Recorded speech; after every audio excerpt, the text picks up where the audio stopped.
The Galactic Medical Consortium had very specific ideas about which species should handle healthcare, and humans weren't on the list. Not even close. The reasoning was sound, they insisted, sound being a relative term when you're dealing with a bureaucracy spanning 47 star systems. Humans lacked the Velkari's regenerative cellular structure, couldn't match the Thornid's instinctive biochemical knowledge, and certainly didn't possess the Chilith's 12 specialized medical appendages. What humans did have, according to official documentation, was an alarming tendency toward what the consortium called improvised chaos, and what everyone else called making things up as they go. The universe, as it turned out, had a wicked sense of humor about such distinctions. The diplomatic transport vessel Harmonious Accord, named by a committee that had clearly never experienced irony, carved a spectacular trench through the canopy of an uncharted jungle planet at approximately 1400 hours standard galactic time. The crash was violent, loud, and thoroughly inconvenient for everyone involved. The ship's final resting position could generously be described as sideways and on fire, which was roughly as bad as it sounded. Ambassador Krelnak of the Thornid Collective dragged himself from the wreckage with 3 of his 6 legs functioning at less than optimal capacity. His exoskeleton had cracked along the thorax, leaking the blue-green hemolymph that passed for blood in his species. He'd been in the middle of reviewing trade agreements when the ship decided gravity was more interesting than orbit. Now he was reviewing his life choices. Status report, he wheezed, collapsing against a piece of hull that had embedded itself artistically in the mud. The responses came in various languages, tones, and levels of panic. Medical Officer Gira, a Velkari whose usual silver-scaled elegance was currently marred by a compound fracture in her left arm, struggled to reach her medical kit. The kit, demonstrating its own sense of timing, had wedged itself under a support beam approximately 3 meters away, and might as well have been on another planet. Junior Ambassador Telmoth, whose species the Chilith resembled angry jellyfish that had made poor life choices involving spines, lay in a heap with several of his tentacles bent at angles that tentacles definitely shouldn't bend. "I cannot reach the emergency beacon," he reported, which was diplomatic speak for "we're completely screwed." The ship's pilot, a usually unflappable Drenix named Korvan, sat propped against what remained of the cockpit, nursing ribs that had become more of a suggestion than an actual skeletal structure. Communications arrays scattered across 1/2 kilometer of jungle. Also, I may have punctured a lung. Possibly 2. Hard to tell. 17 beings in total had survived the crash. 15 were injured to varying degrees of catastrophic. The 2 who weren't injured were both Velothian environmental specialists, whose entire contribution to the crisis so far consisted of standing very still and looking terrified, which was apparently what Velothians did when confronted with situations not covered in their training manuals.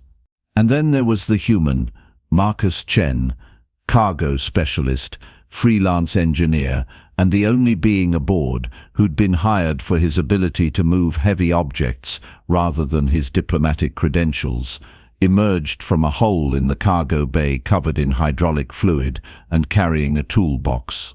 He surveyed the smoking wreckage, the moaning injured, and the general atmosphere of despair with the expression of someone who'd seen this movie before and hadn't been impressed the first time. "Right," he said, setting down the toolbox with a metallic thunk. "So that happened." Ambassador Krelnak focused his compound eyes on the human with something approaching desperate hope. "Chen, you are uninjured. I was in the cargo bay. It's literally designed to protect stuff during impacts. Unlike, say, the diplomatic lounge with its fancy viewports and complete structural disregard for safety." Marcus kicked a piece of debris that might have once been an elegant chair. But hey, at least you had a nice view on the way down. The medical officer is incapacitated, Krelnak continued, ignoring the sarcasm, because desperate situations made for strange bedfellows. We require, yeah, I can see that. I can also see that everyone with actual medical training is currently on the injured list, which is either cosmically hilarious or supremely inconvenient depending on your perspective. Marcus walked over to where Zira was struggling to reach her kit. Let me guess. That box has all the magic healing juice. Advanced nanite regenerators, cellular reconstruction gel, and quantum bonding surgical tools, Zira gasped, her arm hanging at an angle that made Marcus wince. Not magic juice. Functionally magic juice. Got it. He grabbed the kit, dodging a falling piece of fuselage with casual grace, and brought it back to her. Now what? The Velkari medical officer stared at him with vertical slitted pupils. Now you let me treat the wounded. With one arm, and what I'm pretty sure is a concussion. Marcus opened the kit, examining contents that looked like they'd been designed by someone who thought medical equipment should also double as modern art. Yeah, that's gonna work great. What's this thing? Dermal regenerator. Do not touch it. You are not trained. Zira tried to reach for the device with her good arm and nearly passed out from the effort. Marcus caught her before she face-planted into the mud. Okay, new plan.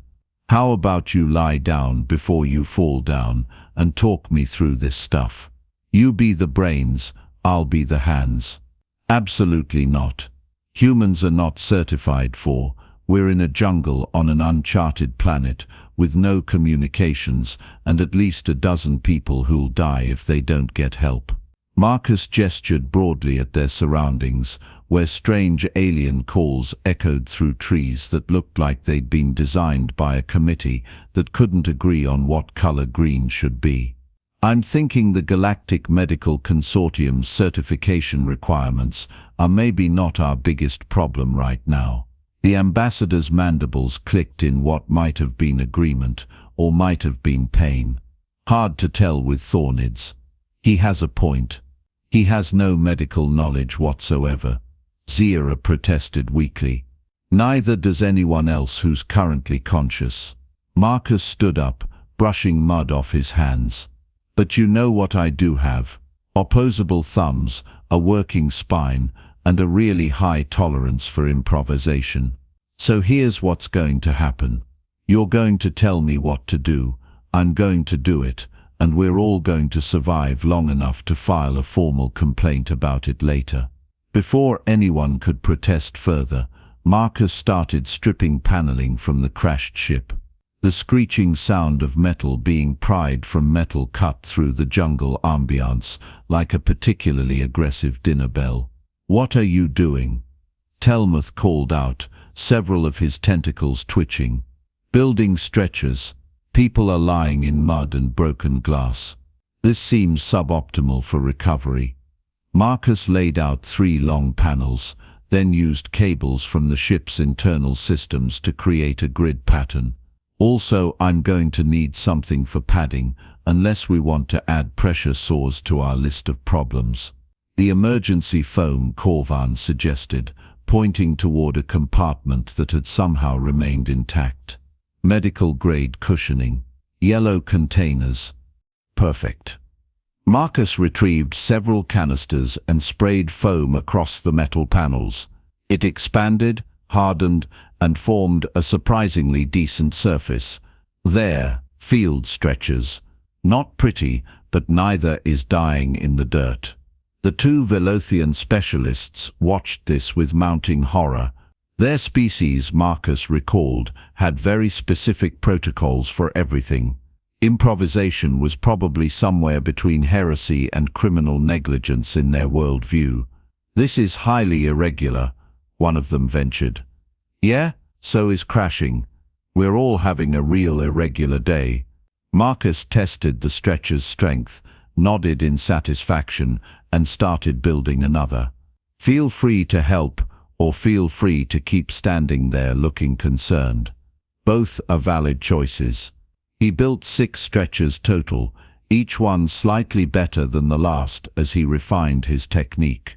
The process took nearly an hour, during which the injured alternated between complaining about the lack of proper medical protocol and passing out from pain. Marcus found the ones who passed out easier to work with, which probably said something unfortunate about his bedside manner. "You are contaminating the wounded," Jira protested, as Marcus used his decidedly non-sterile hands to help Telmoth onto a stretcher. "I'm moving them out of the contaminated crash site. Pretty sure the math works in my favor." He glanced around at the darkening jungle. "Also, we're going to need fire." "Fire?" Ambassador Krelnick's antenna perked up in alarm. "Open combustion is warm, bright, and useful for sterilization." "Yeah, I'm aware." Marcus started gathering dry wood from the surrounding jungle, avoiding plants that looked too colorful because nature had taught him that bright colors usually meant "don't touch, or you'll regret this." "Unless one of you has a better plan for boiling water and keeping predators away." The silence was telling. Marcus built a fire pit using rocks from a nearby stream, arranged kindling with the care of someone who'd done this before, and started the fire using friction from a bent piece of metal and some dried plant fibers. The aliens watched this process with the fascinated horror of people watching someone perform surgery with kitchen utensils. When flames finally caught, crackling cheerfully in the growing darkness, the reactions ranged from awed to appalled. "Primitive," one of the Velothians muttered. "Effective," Marcus countered, feeding larger branches into the fire.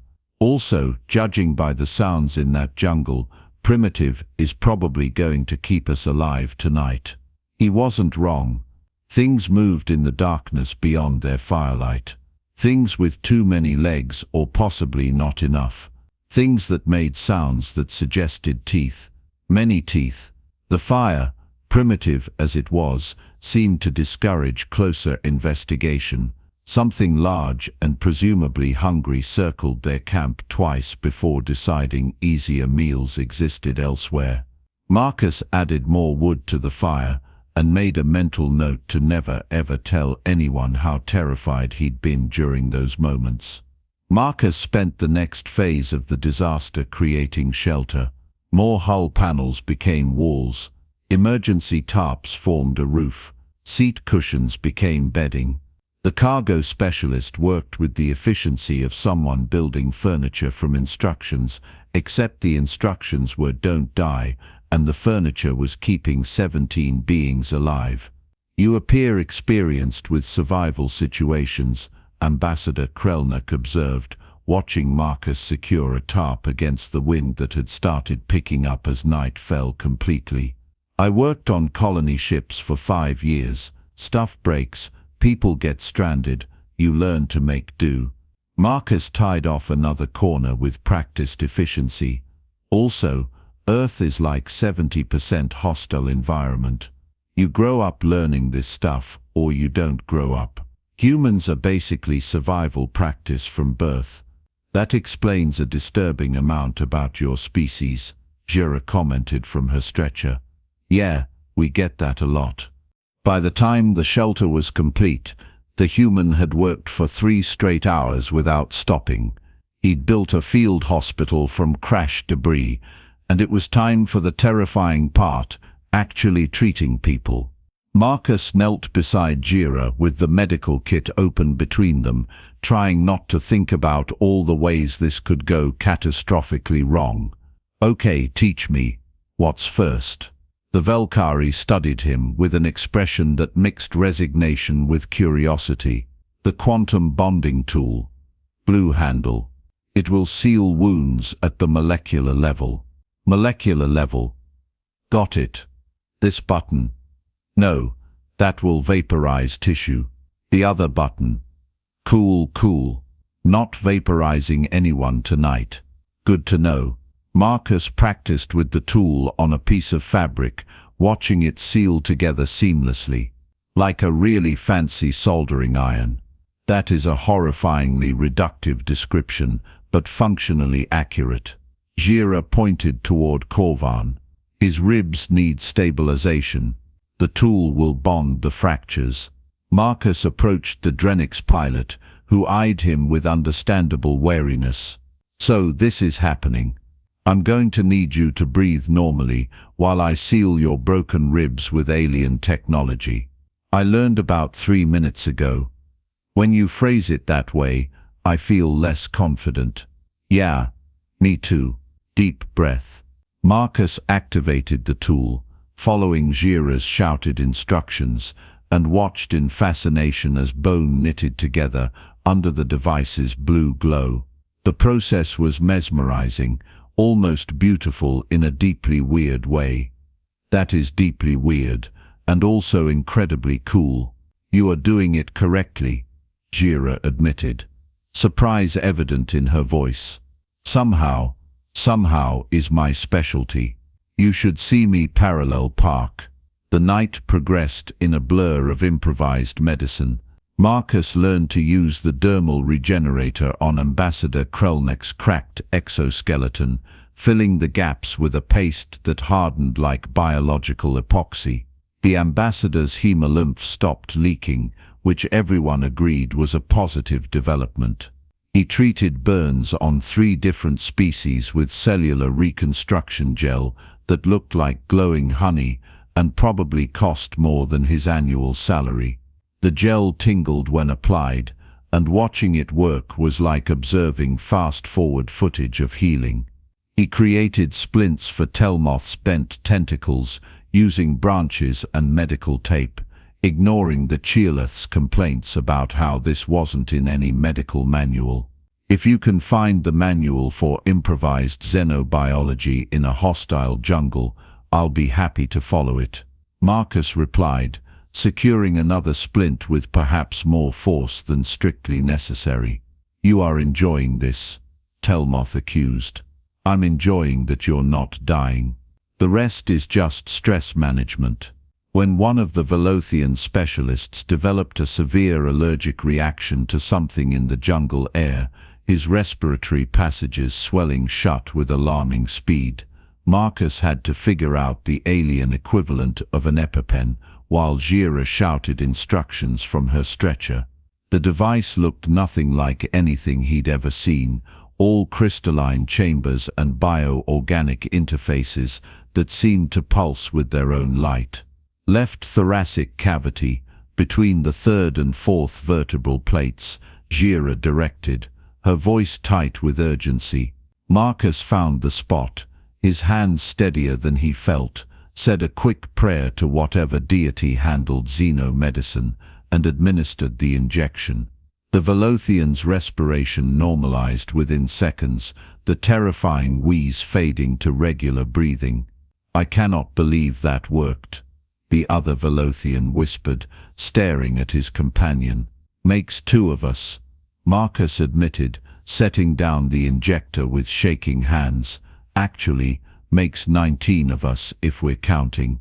He boiled water from the stream using a salvaged container suspended over the fire, a process that made Gira wince at the lack of proper sterilization protocols. Marcus used the water to clean wounds, mix medications that required dilution, and create hot compresses for swelling. It was basic, primitive, and absolutely unsanctioned by any galactic medical authority. It also worked. Around midnight, Marcus discovered that 2 of the injured had developed infections despite his best efforts at cleanliness. The wounds were angry and red, or whatever color counted as angry for their particular biology. Gira talked him through using antibacterial nanites, microscopic machines that hunted down pathogens with single-minded determination. Release them directly into the wound site. They will target foreign organisms. What if they target the wrong organisms? They are programmed specifically for each species. Probably. Probably is not my favorite word in medical contexts. Then you should have attended medical school. Marcus released the nanites anyway, because infected was worse than probably, and watched as the wounds began to clear almost immediately. The technology was incredible, terrifying, and made him wonder what else humans were missing by being excluded from the medical community. By the time dawn broke, the jungle clinic had stabilized. All 17 survivors were treated, sheltered, and resting as comfortably as possible, given they were stranded on an unknown planet. Marcus sat by the fire, exhausted, reviewing the medical kit's contents for anything he'd missed. His hands ached, his back protested every movement, and he was pretty sure he'd developed his own set of bruises from the crash that he'd been ignoring. "You should rest," Ambassador Krelnik said, his voice stronger now that the hemolymph leakage had been sealed. "You have been working continuously. I'll rest when I'm sure nobody's going to die while I'm sleeping." Marcus checked on Telmoth's splints, adjusted Corvin's position to ease breathing, and verified that the Velothian specialist's allergic reaction wasn't recurring. Besides, someone needs to keep the fire going. "I can manage the fire," one of the uninjured Velothians offered, finally finding something useful to do. "You have done enough." Marcus wanted to argue but recognized exhaustion when it hit. He found a relatively dry spot near the shelter, laid down, and was asleep in seconds. His dreams were a confused jumble of broken ships, alien anatomy, and medical tools that probably shouldn't exist. The crisis came at dawn, barely 3 hours after Marcus had finally allowed himself to sleep. He jerked awake to Jira's urgent calling, her voice cutting through the fog of exhaustion like a klaxon. The medical officer's own arm was healing nicely thanks to her species' natural regeneration, the bone already knitting back together in ways human physiology could only envy. But her concern was for another patient. "The ambassador's respiratory system is failing. The crash damaged his primary spiracles more severely than I realized." Jira's voice carried the edge of panic that medical professionals reserved for genuinely dire situations. "I need to perform an emergency surgical intervention, but I cannot do it with one functional arm and compromised fine motor control." Marcus was at Krelnik's side in seconds, fully awake and running on adrenaline that his body really didn't have to spare. The Thornid's breathing was labored, each intake a rattling wheeze that sounded like grinding machinery. His exoskeleton showed stress fractures around what passed for lungs in his species, hairline cracks spreading like a road map of systemic failure. "Talk fast." "What do I do?" "You don't. This requires precision beyond human capability." The spiracles are microstructures that connect to distributed respiratory sacs throughout his thorax. One mistake and Jira's voice caught, and he dies. "Got it. Which is also what happens if we do nothing." Marcus grabbed the surgical tools from the kit, his hands already positioning over the ambassador. "Which one?" Jira stared at him for a long moment, calculating odds, weighing impossibilities, and making a decision that would either save a life or end her medical career. Possibly both. "The nano-scalpel. Silver handle. You will need to create an opening in the carapace here." She pointed with her good arm to a spot on the ambassador's thorax. "Exactly 2 millimeters deep. Any deeper, and you will puncture the respiratory sac. Any shallower, and you cannot access the damaged spiracle. 2 millimeters. Got it." Marcus steadied his hands, activated the scalpel which hummed with a frequency he could feel in his teeth, and followed her instructions with the focus of someone defusing a bomb. Because functionally, that's what he was doing. A bomb made of chitin and hemolymph that breathed. The scalpel cut through choite with a precision that surprised even him. The material parted like butter under a hot knife, revealing the delicate internal structures beneath. Zira guided every movement, her medical knowledge combined with his steady hands creating an unlikely surgical team. Now the mesh regenerator. You will need to apply it directly to the damaged tissue. See the torn membrane? That needs complete coverage. Marcus swapped tools without looking, his eyes fixed on the delicate structures exposed by the incision. The mesh regenerator was a device that looked like a pen had married a spider web and produced offspring that glowed softly blue. He applied it with painstaking care, watching as synthetic tissue bonded with biological structure, the mesh spreading and integrating like living lace. Ambassador Krelnak's breathing eased, stabilized, normalized. The rattling wheeze faded to something that sounded almost peaceful. Marcus sat back, hands trembling from the tension and adrenaline crash. Did we just perform alien surgery? We performed a basic respiratory intervention, Zira corrected, but her voice held respect, and perhaps a touch of wonder. Which yes is surgery? Illegal, unsanctioned, and completely effective surgery. My favorite kind. The other injured had watched the procedure in silence, their expressions ranging from hope to horror. Now someone started a slow clap that spread through the group. It was awkward and weird, and probably the best recognition Marcus would ever receive. The rescue team arrived 6 hours later, their proper medical transport descending through the canopy with all the self-important majesty of people who hadn't spent the night keeping crash victims alive, with spare parts and determination. The ship's landing thrusters scattered leaves and small creatures in equal measure, announcing their arrival with unnecessary fanfare. The rescue medics emerged in pristine white uniforms that practically glowed with sterility, carrying equipment that probably cost more than a small moon, and stopped dead at what they found. Instead of the carnage they'd expected, the protocols suggested at least 40% casualties in crashes of this severity. They discovered an organized field hospital. Patients were stable, sheltered, and recovering. A human was checking vital signs with medical equipment he definitely wasn't certified to use, making notes on a piece of hull plating with a piece of charcoal. The head rescue medic, a Valkyrie named Sherkor, whose credentials were displayed prominently on his uniform like military honors, scanned the scene with his medical tricorder. Then he scanned it again because the readings couldn't possibly be correct. Then he recalibrated the tricorder and scanned a third time because surely the equipment was malfunctioning. Survival rate of 100%, he announced, disbelief making his voice crack slightly.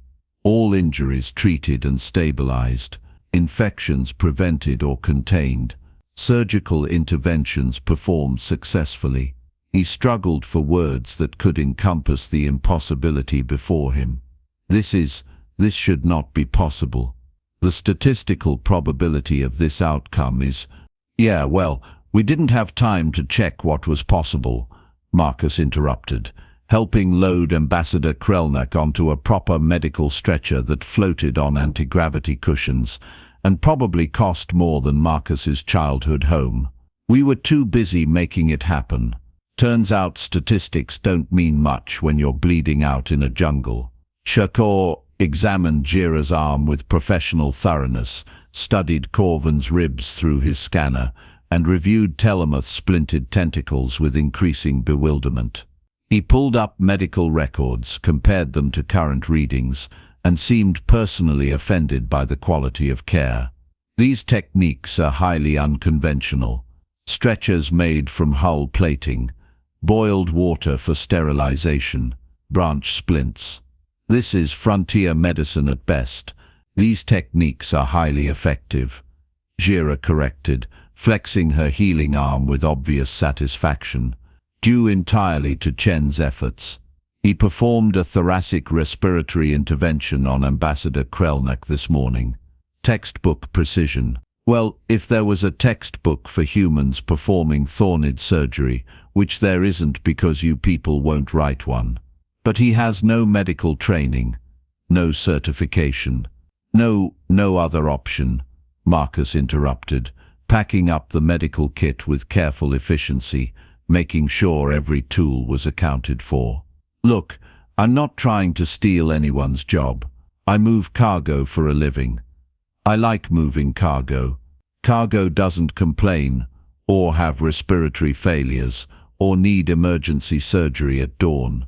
But when everyone with actual medical knowledge is injured, and people are dying, certification seems like a luxury we couldn't afford. Protocol exists for reasons, Shakur insisted, but his voice lacked conviction. So does survival, Marcus replied. I'll take living patients over proper protocol any day. The rescue team completed their scans, documented everything with thorough bureaucratic precision that would make excellent evidence in the inevitable inquiry, and transported all 17 survivors to their ship. The medical bay was pristine, efficient and sterile in ways that made Marcus's jungle clinic look like exactly what it was, desperate improvisation that somehow worked. Marcus found himself in an examination room being scanned by 3 different specialists who seemed personally offended by his survival success rate. They checked him for injuries he'd ignored, treated bruises he'd forgotten about, and asked increasingly hostile questions about his medical knowledge. You understand that what you did was illegal in 47 star systems, one of them informed him with the stern disapproval of someone whose worldview had been significantly disrupted. I understand that 17 beings are alive who wouldn't be otherwise, Marcus replied, accepting a nutrient drink that tasted like someone had liquefied good intentions and mixed them with sadness. If that's illegal, your legal system needs work. You could have killed them. They were already dying. I gave them a chance. That's more than your regulations would have done. The specialist had no answer for that, which spoke volumes about the conversation. The report that reached the Galactic Medical Consortium 3 days later created the kind of bureaucratic chaos usually reserved for accounting errors involving planetary budgets, or someone discovering that a major regulation was based on a centuries-old typo. A human, an uncertified, untrained human, had performed emergency medicine on multiple species using improvised equipment, and succeeded beyond any reasonable expectation. Committee meetings were called, subcommittees formed, subcommittees emerged to discuss the implications of the subcommittees. Forms were filed, reviewed, rejected, and filed again. Experts weighed in with opinions that contradicted each other with impressive consistency. The consortium's response, after weeks of deliberation that accomplished remarkably little, was predictable: forms, investigations, and stern reminders about proper certification procedures. They were very clear that Marcus Chen's actions, while effective, were not to be considered precedent. The word anomaly appeared 17 times in the official report, as if repetition could make the impossible more digestible. Marcus's response was equally predictable. He went back to moving cargo and tried to forget the week he'd become an illegal doctor. 6 months later, Ambassador Krelnak made a full recovery and submitted a formal proposal to the Galactic Medical Consortium. It suggested that perhaps, just maybe, humans might have something to contribute to emergency medicine after all. The proposal was very diplomatic, thoroughly researched, and included testimony from all 16 survivors. It was also thoroughly ignored by a committee that had already decided humans didn't fit their framework. Medical officer Gira published a paper titled Improvised Interventions in Crisis Scenarios, a case study in unconventional success. It became required reading in several medical academies, though always with the caveat that the techniques described were not sanctioned for actual use. Students debated it, professors used it as an example of what not to do while secretly being impressed by the results. The Harmonious Accord was rebuilt with better safety features and fewer decorative viewports. Its crew was reassigned to routes that promised fewer uncharted jungle planets. The incident was filed away in the kind of reports that bureaucrats write when reality refuses to cooperate with their worldview, gathering digital dust in databases that nobody would read. Marcus Chen continued moving cargo, occasionally teaching survival courses on the side to colony workers who appreciated practical knowledge over theoretical perfection. When asked about his brief career in alien medicine, he'd shrug and offer the same observation he'd given the rescue team. Turns out when everything's broken and everyone's dying, nobody cares about your credentials, they care about whether you can help. Medicine isn't about having the fanciest equipment or the most impressive certifications, it's about doing what needs doing with what you have available.